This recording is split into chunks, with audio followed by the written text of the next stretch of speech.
अस्सलाम वालेकुम, welcome to my channel कशफ वाइज पुरअसरार कहानियाँ। कहानी शुरू करने से पहले अल्लाह का बाबरकत नाम लेते हैं। बिस्मिल्लाहिर्रहमानिर्रहीम। शुरू अल्लाह के नाम से जो बड़ा मेहरबान निहायत रहम करने वाला है। मरियम को अपना नया घर बिल्कुल भी पसंद नहीं आया था। इसकी शादी को अभी चंद माह ही गुजरे थे। इरफान निहायत मोहब्बत करने वाला शौहर साबित हुआ था। वह एक प्राइवेट फर्म में मुलाजिम था। आबाई घर तो एक छोटे से दूर दराज कस्बे में था, मगर मुलाजमत की खातिर इसे इस बड़े शहर में ज़िंदगी गुजारना पड़ रही थी। कभी महीने 2 महीने बाद घर का चक्कर लग जाता। माँ बाप और बहन भाइयों से दूर वो इस शहर में एक हॉस्टल में गुजारा कर रहा था। दिन भर दफ्तर में गुजार जाता, शाम दोस्तों के साथ सड़कें नापते बीत जाती। रात ढले जब नींद आंखों में उतरने लगती तो हॉस्टल याद आता। जब मरियम इसकी ज़िंदगी में आई तो इसकी सारी ज़िंदगी ही बदल कर रह गई। मरियम पढ़ी लिखी निहायत ही खूबसूरत और समझदार लड़की थी। इरफान को इसको अपना शरीक हयात बनाकर बेहद खुश था।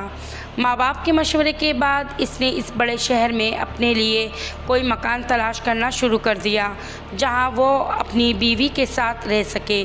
जल्द ही इसको एक मकान मिल गया, मगर जब वो इस मरियम को अपने साथ लेकर शहर आया तो मरियम इस घर को देखकर परेशान सी हो गई। यह मकान शहर से बाहर कदरे वीरान इलाके में था।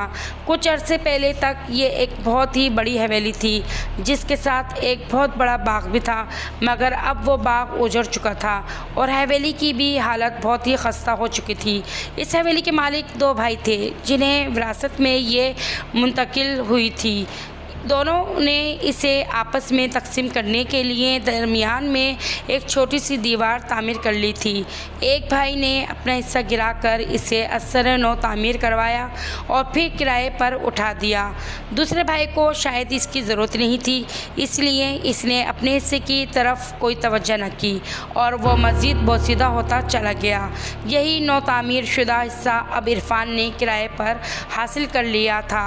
इसका ख्याल था कि जो ही शहर के किसी अच्छे हिस्से में कोई मकान किराए पर मिल जाएगा वो इस मकान को छोड़ देंगे।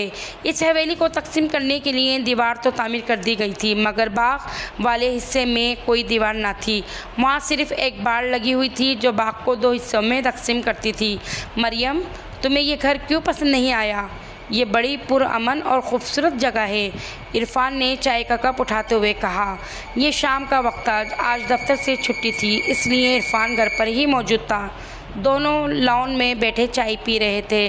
गुलाबी फूलों की कलियां नरम हवा के साथ अटखलियाँ कर रही थीं। सफ़ेद सफ़ेद फूलों की पत्तियां दरख्त से गिरकर तने के नीचे एक सफ़ेद सा दायरा बना रही थीं, मगर हवा के नरम झोंके इन्हें मुंतशिर करने की पूरी कोशिश में मसरूफ़ थे। मरियम और इरफान इस वक्त बाग में कुर्सियों पर बैठे हुए थे और इनके दरमियान एक छोटा मेज़ था जिस पर चाय के कप पड़े हुए थे। मैं पहले ही आपसे कह चुकी हूँ कि मुझे ये जगह बड़ी अफसरदा और मरियम अपनी बात की वजाहत करना चाहिए तो इरफान इसकी बात काटते हुए बोला, दोबारा यही बात मत करो। मैं पहले भी बता चुका हूँ कि जो ही कोई अच्छी जगह मिलेगी हम वहाँ मुंतकिल हो जाएंगे। हाँ, मैं जानती हूँ, लेकिन मालूम नहीं क्यों मेरे दिल में एक अजीब सी बेचैनी है। मरियम के चेहरे पर तशवीश के असरात थे। इसकी बात सुनकर इरफान इसे तसल्ली देने और समझाने लगा। मरियम ने भी इसे मुतमईन करने के लिए अपने चेहरे पर मसनूई मुस्कुराहट सजा ली। दोनों ने चाय ख़त्म की और फिर इरफान मरियम को साथ लेकर घूमने निकल गया। वो गुलाब और यास्मीन के पौधों से भरा हुआ बागीचा था। सामने ही कुछ दूर दरिया की लहरें उठ कर किनारों से निकलकर भागने की फ़िक्र में थी। हल्की हल्की ठंडी हवा चल रही थी। डूबते सूरज की पहली किरणें पौधों पर खिले गुलाब और यास्मीन के फूलों को अजीब दिलकश रंग दे रही थी। मरियम बागीचे में खड़ी दम बखुद इस सहर अंगेज़ मंजर को देख रही थी कि अचानक इस महवियत में किसी ने इसे दूर से पुकारा। इस आवाज़ में एक गहरा दर्द था। मेरी मदद करो। मरियम चौंक कर मुड़ी और दरिया की तरफ देखा। इसने अपने हाथ का छज्जा बनाकर अपनी आंखों पर रखा और गौर से दरिया की तरफ देखने लगी। इसे यूँ महसूस हुआ जैसे कोई दरिया में डूब रहा हो और मदद के लिए इसे पुकार रहा हो, मगर वहाँ कुछ दिखाई ना दिया। इसने मुड़कर इधर उधर देखा तो कोई आसपास भी नज़र नहीं आया।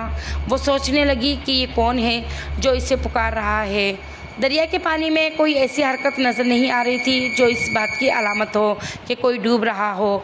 इसे एक बार भी दम तोड़ती आवाज़ सुनाई दी, खुदा के लिए मेरी मदद करो। मरियम की सांस इसके सीने में अटकने लगी। वो सोचने लगी कि कौन है जो इसको पुकार रहा है, मगर नज़र नहीं आ रहा है। फिर अचानक इसकी आँख खुल गई और वो अपने बेडरूम में अपने बिस्तर पर लेटी हुई थी। ये आवाज़ अपने ख्वाब में इसने कई दफ़ा पहले भी सुनी थी, जिसका जिक्र इसने इरफान से भी नहीं किया था। जब इसे एहसास हुआ कि सिर्फ ये ख्वाब था तो इसने सुकून की एक गहरी सांस ली, मगर ये सुकून ज़्यादा पायदार साबित ना हुआ क्योंकि वही आवाज़ इसे अब आलम बेदारी में भी दोबारा सुनाई दी। आज ऐसा पहली दफ़ा हुआ था, मेरी मदद करो। आवाज़ सामने वाली खुली खिड़की से आ रही थी। वो चौंक कर खड़ी हो गई और खिड़की को घूरने लगी, जिसके पर्दे रात की हवा की वजह से हिल रहे थे। वो कमज़ोर सी आवाज़ इसे बहुत दूर से आती महसूस हो रही थी। इसमें उदासी थी। मरियम ने पलट कर देखा, इरफान गहरी नींद में सोया हुआ था। मरियम का जी चाहा कि इसे जगा कर ले जाऊं, मगर फिर जैसे ही कोई अनजानी ताकत इसे अपनी तरफ खींचने लगी। मरियम ने अपना लिबास दुरुस्त किया और बेडरूम से निकल आई। वह राहदारी में दबे पांव चलती हुई सीढ़ियों तक पहुंची, फिर ठंडी रेंगिंग पे थामते हुए एक एक कदम करके सीढ़ियाँ उतरने लगी। टीवी लॉन्च की फ़ज़ा कदरे गर्म थी। कॉफ़ी टेबल पर कॉफ़ी के 2 मग्गे अभी भी पड़े हुए थे, जिसमें इसने और इरफान ने रात को अपनी पसंदीदा टीवी प्रोग्राम देखते हुए कॉफ़ी पी थी। इस टीवी लॉन्च की बड़ी सी सफ़ेद रंग की खिड़की बाग की तरफ खुलती थी। इस पर भारी सफ़ेद पर्दे पड़े हुए थे। मरियम ने पर्दों को एक तरफ खींचा और चटखनी से हटाते हुए खिड़की का एक पट खोल दिया। सरसराती हुई ठंडी हवा तेज़ी से कमरे में दाखिल हुई तो मरियम कपकपा कर रह गई।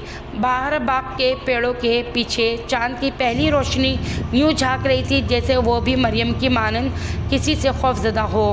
मेरी मदद करो। इस बार ये आवाज़ अंधेरे में बाग के किसी गहरे कोने से आई। मरियम इस दीवार गैर खिड़की से बाहर बाग में निकल आई। घास की नमी को अपने स्लीपरों के अंदर महसूस कर सकती थी। चलते चलते वो आम के घने और पुराने दरख्त के नीचे से गुजरी और फिर इस बाड़ की तरफ मुड़ गई जिसने हवेली के पुराने और नए हिस्से को तकसीम कर रखा था। बाड़ के करीब आकर वो रुक गई और इसे देखने लगी। इसे इस जगह की उदासी अपने रूह में उतरती हुई महसूस हो रही थी। मरियम, इस बाड़ से गुजर आओ, मैं दूसरी तरफ हूँ। इसे वही आवाज़ एक बार फिर सुनाई दी। इसी दफ़ा ये आवाज़ ज़्यादा ही पुरे एतमाद थी। मरियम एक कदम बाड़ की तरफ बढ़ी मगर फिर रुक गई। इसी वक्त वह आवाज़ दोबारा सुनाई दी, आ जाओ मरियम, मुझे तुम्हारी मदद की ज़रूरत है। इस बार मरियम को ये आवाज़ अपने जहन में नहीं बल्कि वाज़े तौर पर पौधों के पीछे से सुनाई दी। वो आगे जाने और बाड़ पार करने के लिए अभी अपना कदम उठाने ही वाली थी कि अकब से एक हाथ ने इसके शाने को जकड़ लिया। आह!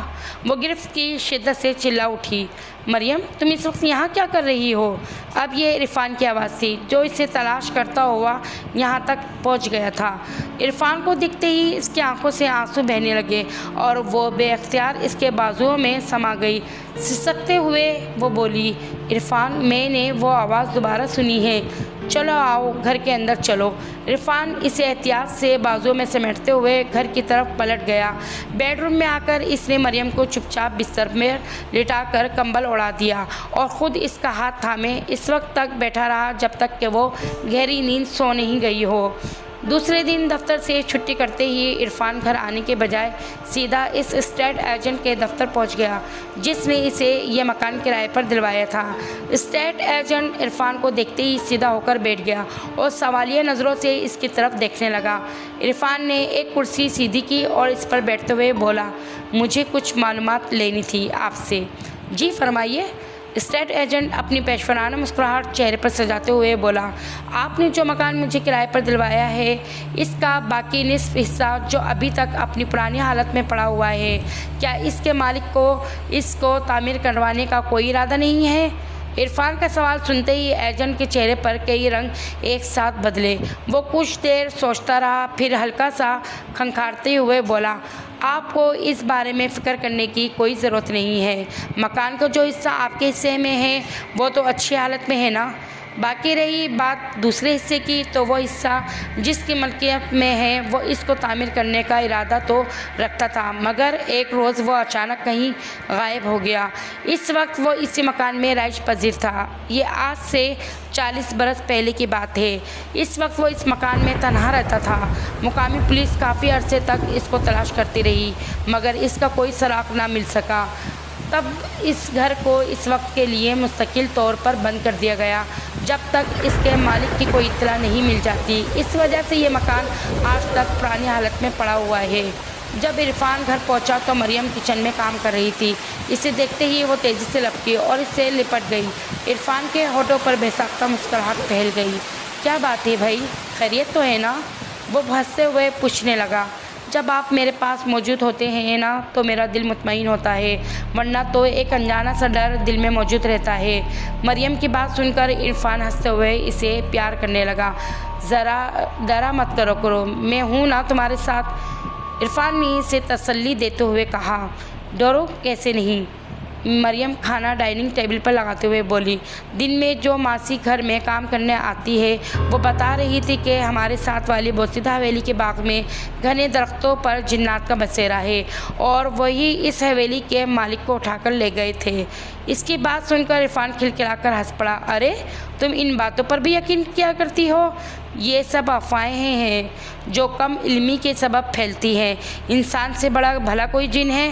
फिर वो शरारत भरी निगाहों से मरियम की तरफ देखते हुए कहा, कोई जिन किसी को कहाँ ले जाएगा खुद ही देख लूँगा मैं। तुम्हें कहाँ से उठाकर कहाँ इतनी दूर इस घर में ले आया हूँ, क्या ये भी किसी जिन का काम है? इसकी बात सुनकर मरियम के होठों पर भी मुस्कुराहट रेंगने लगी। खाना ख़त्म करने के बाद दोनों ने कुछ देर टीवी लॉन्च में अपना पसंदीदा टीवी शो देखने लगे और फिर सोने के लिए बेडरूम में चले गए। इनको सोते हुए न जाने कितनी देर गुजर गई थी कि फिर अचानक इरफान की आँख खुल गई। इसे अपने दिल में अजीब सी बेकली का एहसास हो रहा था। इसने पहलू बदला और मरियम की तरफ देखने लगा। अचानक इसे एहसास हुआ कि मरियम अपने बिस्तर पर नहीं है। इसलिए चौंक कर अपना टेबल लैंप ऑन कर दिया। रोशनी होते हुए उछल पड़ा। मरियम का बिस्तर बिल्कुल खाली पड़ा था। वो तेज़ी से उठा और खिड़की से नीचे बाग में झांकने लगा। वहाँ इसे कुछ नज़र न आया। इरफान ने इस उम्मीद पर बाथरूम का दरवाज़ा खोला कि वो अंदर से बंद होगा, मगर वो खुलता चला गया। अंदर गहरा अंधेरा छाया हुआ था। एक अनजाने खतरे की घंटी इसके जहन में बजने लगी। वह एक कदम में कई सीढ़ियाँ फलांगता हुआ नीचे उतरा। हाल की रोशनी जलाई। फिर फुर्ती से इसने अपना कोट पहना और तेज़ी से बैरूनी दरवाजे की तरफ लपका। हैरत अंगेज तौर पर वो दरवाजे से पहले ही खुला हुआ था। बाहर रात की ठंडी हवा चल रही थी। इसने घर के दोनों तरफ देखा। फिर इसे याद आया कि गुज़श्ता रात मरियम इसे कहाँ मिली थी। वो बाग की तरफ भागा और सीधा इस बाड़ के पास पहुंचा। वहां पहुंचते ही इसकी रीढ़ की हड्डी में सनसनी की एक लहर दौड़ गई। मरियम वहां भी मौजूद न थी।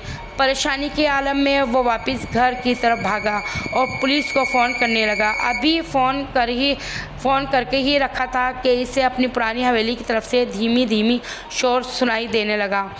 इरफान तेज़ी से झाड़ियों भरे रास्ते पर तकरीबन भागता हुआ इस पुरानी हवेली की इमारत की तरफ जा रहा था। इसने हवेली के भारी चौबी दरवाजे को ज़ोर से धकेला तो वो खुलता ही चला गया।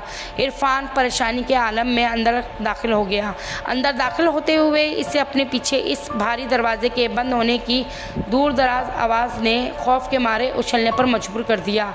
सामने एक नीम तारीख राहदारी नज़र आ रही थी। सीलन की बू इसके नथनों से टकराई और फिर कबूतरों के तेज़ से फड़फड़ाने की आवाज़ सुनाई दी, जिन्होंने ऊंची छत की कुड़ियों में घोंसले बना रखे थे। खस्ता हालत छत के बड़े बड़े सुराखों से आसमान पर तारे भी नज़र आ रहे थे।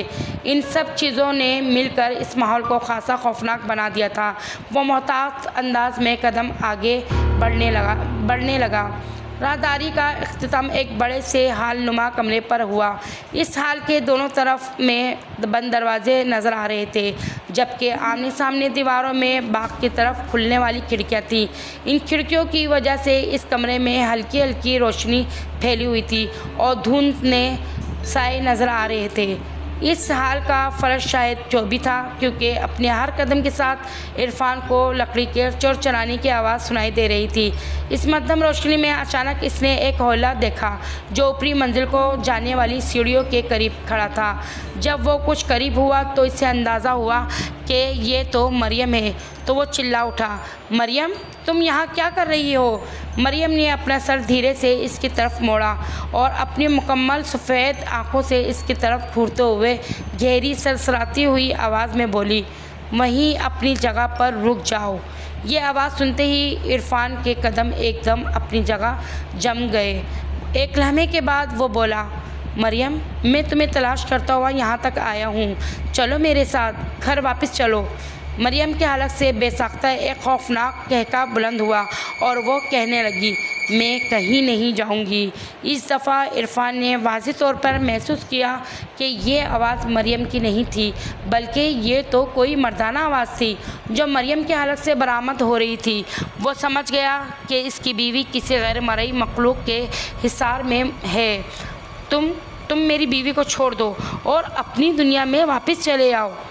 इरफान चीखा, क्या तुम समझते हो कि मैं अपनी मर्ज़ी से इनके साथ गया था? नहीं, वो शैतान के चेले हैं। उन्होंने मुझे कैदी बना लिया था। अब मुझे इनकी कैद से निकलने के लिए किसी ज़िंदा इंसान के जिस्म की ज़रूरत है। मैं भी तो सिर्फ़ इसकी मदद करने गया था जिसने मुझे मदद के लिए पुकारा था। मरियम इसी मर्दाना आवाज़ में बोली। ऐन इसी वक्त बैरूनी दरवाज़ा धड़धड़ाने बजने लगा। वो आ गए हैं, लेकिन अब वो मुझे अपने साथ नहीं ले जा सकते। मरियम इसी गैर इंसानी आवाज़ में घर्राई। बैरूनी दरवाजे पर मुसलसल दस्तक हो रही थी। इरफान ने कुछ याद आते ही तेज़ी से आयतल कुर्सी का विर्द शुरू कर दिया। इसी वक्त मरियम की हालत में तग़य्युर आने लगा। इसकी सांस तेज़ तेज़ चलने लगी, आंखें शरारे बरसाने लगी और वो बेचैन होकर अपने बाल और जिस्म को नोचने लगी। बैरूनी दरवाजे पर दस्तक भी रुक गई थी। इरफान ने आयतल कुर्सी और सूरह नास का वर्द मज़ीद और ऊंची आवाज़ में शुरू कर दिया था, जिसे सुनते ही मरियम हमला करने के अंदाज में इसकी तरफ लपकी। इसे अपनी तरफ आते देखकर इरफान ने वहाँ पर पड़ी टूटी हुई लकड़ी का एक टुकड़ा उठा लिया और जो ही मरियम इसके करीब पहुँची, इसने वो लकड़ी इसके सर पर दे मारी। चोट लगते ही मरियम लहराई और फिर ज़मीन पर गिरती चली गई। इरफान बदस्तूर अपना विर्द जारी रखे हुए था। मरियम के गिरते ही कमरे में एक अजीब किस्म का शोर बरपा हो गया। इरफान तेज़ी से आगे लपका और मरियम को संभालने लगा। इसने मरियम को अपने दोनों बाजुओं में उठाया और तेज़ी से बैरूनी दरवाजे की तरफ लपका। विर्द इसकी ज़ुबान पर बदस्तूर जारी था। सदर दरवाजे से बाहर आते ही मरियम मचलने लगी और वो इरफान के बाजुओं से निकल गई। अपने पाँव पर खड़े होते ही वो गिरती पड़ती बाग की तरफ भागी। इरफान इसको पुकारता हुआ इसके पीछे पीछे था। अचानक एक तेज़ी से रोशनी इसकी आंखों के सामने लहराई। वो अपने घुटनों के बल ज़मीन पर बैठ गई और अपनी आंखें बंद कर ली। जब इसने आंखें दोबारा खोली तो वो रोशनी एक बार फिर इसकी आंखों के सामने चमकी। इसी वक्त एक हवला एक बड़ी सी झाड़ी के पीछे से नमूदार हुआ और सरसराती आवाज़ में बोलने लगा, मेरा नाम दिलावर है। कभी मैं इस हवेली का मालिक था, मगर फिर इन शैतानी कुव्वतों ने मुझ पर गलबा पा लिया। आज तुम्हारी वजह से मेरी इस कैद का ख़ात्मा हो गया है। अगर तुम इन शैतानियों से बचकर ना निकलती तो मेरे बाद तुम इनकी ग़ुलाम बन जाती। अपने मकसद के लिए तुम्हें इस्तेमाल करने के लिए मैं माज़रत हुआ हूँ। तुम्हारी वजह से मैं इनका हिसार तोड़ने में कामयाब हुआ हूँ। इतना कहते हुए वह हवला वापस झाड़ियों के पीछे गायब हो गया, मगर जाने से पहले इसने मरियम की तरफ देखकर अलविदाई अंदाज में हाथ हिलाया। मरियम दमबाखुद इसकी तरफ देख रही थी। वो कुछ बोल नहीं पा रही थी। हवले के गायब होते ही इरफान आगे बढ़ा और इसने मरियम के शाने पर हाथ रख दिया। इसकी मौजूदगी का एहसास करते ही मरियम ने चौंक कर इसकी तरफ देखा और फिर सिसकते हुए इसके साथ लिपट गई ओह इरफान, वो कितना तना और उदास नज़र आ रहा था। मरियम झाड़ियों की तरफ देखते हुए बोली, हाँ मरियम, बाज़ औक़ात इसी तरह से रहना पड़ता है। इरफान धीरे से बोला और फिर मरियम को अपने बाजुओं के हिसार में लेकर घर की तरफ चलने लगा। मरियम इसके शाने पर सर रखे सिसक रही थी। तो नाजरीन, आप लोगों को मेरी कहानी कैसी लगी? आप लोगों का कहानी को सुनने का बहुत बहुत शुक्रिया, पसंद करने का। मेरे चैनल को प्लीज़ सब्सक्राइब करें, शेयर करें। अल्लाह हाफिज़।